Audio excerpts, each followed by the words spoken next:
Hello বন্ধুরা, good morning, শুভ সকাল। তোমরা সবাই কেমন আছো? আশা করি সবাই খুব ভালো আছো। তো নতুন একটা ব্লগ শেয়ার করছি। অনেক দিন ব্লগ শেয়ার করিনি, তো আজকে ভাবলাম একটা ব্লগ শেয়ার করি। তো আজকে দেখো আমরা হঠাৎ করে রেডি হয়ে গেছি, কোথায় যাব। তো এখন তো যে তোমাদের দাদাভাই টোটোর জন্য অটোর জন্য ফোন করছে, আর সবাই রেডি হয়ে গেছে। তো কোথায় যাচ্ছি দেখতে থাকো, সঙ্গে থাকো। এটা তোমাদের জন্য সারপ্রাইজ থাকলো, গিয়ে তারপরে দেখা হচ্ছে আবার। তো চলো যাই। এই যে দেখতেই পাচ্ছ যে ব্যাগ রেডি হয়ে গেছে, আর ওদিকে মেয়ে আর মেয়ের বাবা রেডি হয়ে গেছে। আমাদের পুরনো বাড়িতে সবাই রেডি হয়ে দাঁড়িয়ে আছে। এই যে, তো চলো।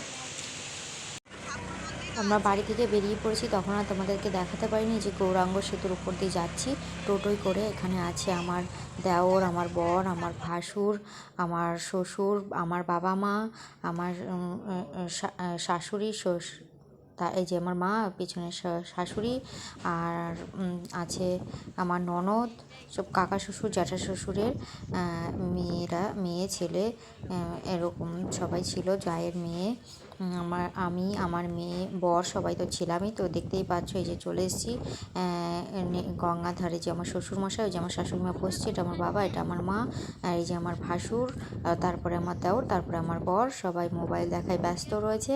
আর এই যে আমার কাকি শাশুড়ি, কাকা শ্বশুর আসেনি। আর আজ আমি তো দেখতেই পাচ্ছ, দেখিয়ে দিলাম। তো আমরা একটা অসুবিধার মধ্যে পড়ে গিয়েছিলাম। দেখো আমার গুপি, এটা হচ্ছে আমার গুপি, এ হচ্ছে স্নান করবে। আমরা হচ্ছে নবদ্বীপের গঙ্গায় আছি, আর ভীষণ হাওয়া, আর এই পার থেকে ওই পারে যাচ্ছে। আর জন্য আমরা খুব খুশি হয়েছি, আর গুপিও খুশি হয়েছে। গুপিকে আমি মায়ের হাতে দিলাম। আমার মা ঠিক আছে।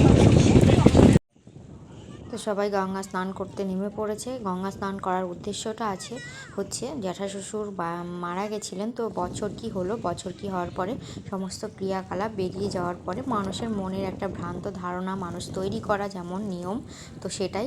তারপরে আমরা গঙ্গা স্নান করতে চলে এসেছি নিজেদেরকে মুক্ত করতে। কি একটা হাস্যকর ব্যাপার, কিন্তু তবুও করতেই হবে এটা।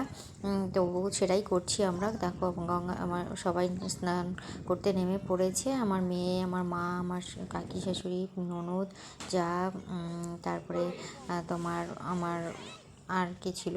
তো এই যে দেখো আমার গোপাল সোনাকে স্নান করিয়ে নিচ্ছে আমার মা, আর আমার মেয়ে স্নান করাচ্ছে বাড়িতে। গোপু সোনা বাদ থাকবে কেন, গোপু সোনাকেও নিয়ে চলে এসেছি। তো স্নান আর একটা মানে বিপদ বলতে কি, একটা মানুষের ভগবানের যদি ইচ্ছা থাকে তো সব বাধা বিপত্তি অবশ্যই কাটাতে পারে। তো আমরা দেখো, আমি এইবার গঙ্গা স্নানে নেমে পড়েছি। আর যেদিকে আমার ভাসুর আর আমার বরমশাই গঙ্গা স্নান করে, এই যে আমার বরমশাই গঙ্গায় দুধ দিচ্ছে, মধু দিচ্ছে, আর মিষ্টি দিয়ে গঙ্গাকে বরণ করছে, আর একটু ধূপকাঠি ধরিয়ে দেবে। তো দেখো বন্ধুরা, আর ওদিকে আমি স্নান করছি। তো যেটা বলছিলাম যে বিপদের ভগবানের ইচ্ছা থাকলে সমস্ত বাধা বিপত্তিকে কাটিয়ে দিতে পারে। তো আমরা যে গেছিলাম গঙ্গা স্নান করতে, তো গঙ্গা স্নান করতে গিয়ে রেমাল ঝড়ের তাণ্ডবে আমাদের ফেরিঘাট বন্ধ ছিল। তো আমরা গঙ্গায় স্বরূপগঞ্জের ঘাটে নেমেছিলাম প্রথমে। তো আমাদের প্রাইভেট গাড়ি ছিল বলে তাই অসুবিধা হয়নি। তো আমরা সেতুর উপর দিয়ে গিয়ে আবার গঙ্গা স্নান করেছি। সবটাই ভগবানের ইচ্ছা।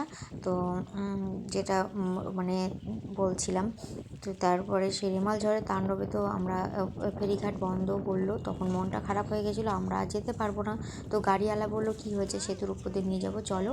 তো তারপরে দেখো আমরা এসে গঙ্গা স্নানটা বর্তমানে করতে পেরেছি। তারপরে দেখো যে একটু তিলক কেটে নিয়েছি, তিলক কেটে একজন বয়স্ক মহিলা তিলক কাটছিলো, তো পয়সা দিয়ে আমরা তিলকটাও কেটে নিলাম, আর একটু ভিডিও করলাম। দেখো এই যে এবারে আমরা যাব পোড়ামাতলায় পুজো দিতে। পুজোটা দিয়ে তারপরে বাড়ির দিকে রওনা দেবো। তো দেখো বন্ধুরা, এই যে আমরা বাড়ি থেকে বেরিয়েছিলাম তোমার 11টা 10টা কত নাগাদ মনে হয়। তো দেখো যে আমরা চলে এসেছি পোড়ামাতলার। দেখো এখানে ডালা পাওয়া যায় 20 টাকা থেকে শুরু করে যে যত টাকা দামে নিতে পারে। তো আমি নিয়েছি। ফুলের মালাও দাম কম ছিল, আর খুব ভিড় কম ছিল। মাকে মন ভরে পুজো করতে পেরেছি। এতটাই শান্তি যে এই দিনে এসেও আমরা এতটা ভালো ভক্তি ভরে মাকে পুজো করতে পারলাম, খুব ভালো লাগছিল। কেউ যেহেতু ওই মায়ের মন্দিরের কাছে স্পর্শ করতেই পারে না, মানে এত ভিড়ের চাপ থাকে, দূর থেকে দিতে হয়। তো আজকে আমরা একদম পুরো কাছ থেকে মাকে দর্শন করেছি এবং মায়ের পুজো দিয়েছি। এই যে পোড়ামাতলা বহু পুরনো, এই যে গাছের মধ্যে একটা কলস টাইপের আছে আর মাটি, চারপাশটা মাটি, দেখো কি অপূর্ব লীলা মায়ের। যেরকম এইরকমই থাকে এই রকমই রয়ে গেছে, এর কোনো পরিবর্তন নেই। এটা বহু পুরনো এবং বহুদিন ধরে একই রকম থেকে যায়। তো দেখো এই যে আমি ব্রাহ্মণ মশাইকে বলছিল 10 টাকা দক্ষিণা দাও, আমি এখানে 20 টাকা দিয়েছি, 21 টাকা দিয়েছিলাম, তো 10 টাকা ফেরত দিচ্ছিলাম। বললাম না, নেব না, মায়ের জন্য আমি যা দিয়েছি সেটাই থাকবে। তো দেখো যে কত সবাই মানত করে, আশা পূর্ণ হলে এখানটায় ঢিল বাঁধে। তো যাদের আশা পূর্ণ হয়েছে তারা করে। তো আমি তারপরে পুজো দেওয়ার পরে যে দেখতেই পাচ্ছ, একটু ভালো করে ভিডিও করে নিলাম। প্রথমে ভয় পাচ্ছিলাম ভিডিও করা যাবে না কেন, কিন্তু ভিডিও করা নিষেধ নয়। তারপর দেখো এই যে মা ভবতারিণী মাকে দেখিয়ে দিলাম তোমাদেরকে, পাশেই রয়েছে পুরা মন্দিরটার পাশেই, গাছটার পাশেই রয়েছে মাকে, একটু দেখিয়ে দিলাম। সবাই ভিডিও করছে, ফটো তুলছে যে যার মতো করে। তো সত্যিই বলছি, মা যদি চায় তো অবশ্যই মা বা ছেলে মেয়েদেরকে তার মানে ভক্তি ভরে সব কিছু করতেই পারে। দেখো মার ইচ্ছা ছিল বলেই আমরা মায়ের টানে আমরা চলে এসেছি। তো দেখো আমরা এই যে চারপাশটা দেখো কত সুন্দর।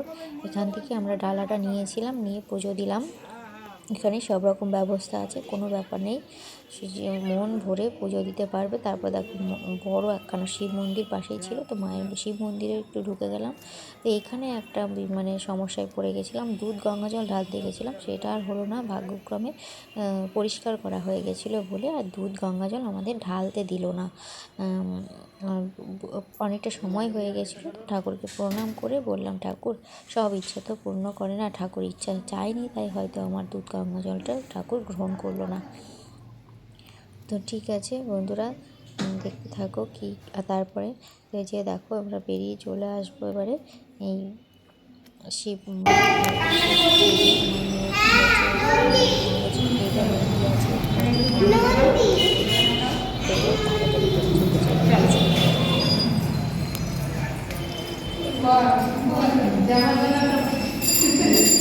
তাড়াতাড়ি করে চলে চলে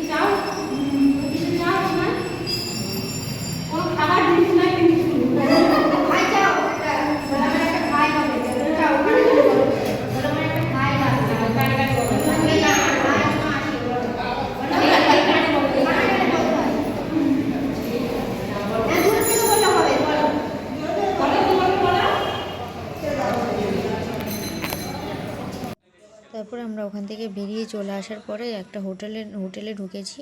তো সেখানে আমরা খাওয়া দাওয়া করে নেবো, নিরামিষ ভাত, যেহেতু পুজো করেছি নিরামিষ ভাত এখান থেকে আমরা খেয়ে নিলাম। দেখো মা গঙ্গা হোটেল, এটা মা গঙ্গা হোটেলে খাওয়া দাওয়া করে নিলাম, দিয়ে তারপরে বাড়ি রওনা দিলাম। তো আজকের ভিডিও এখানে শেষ।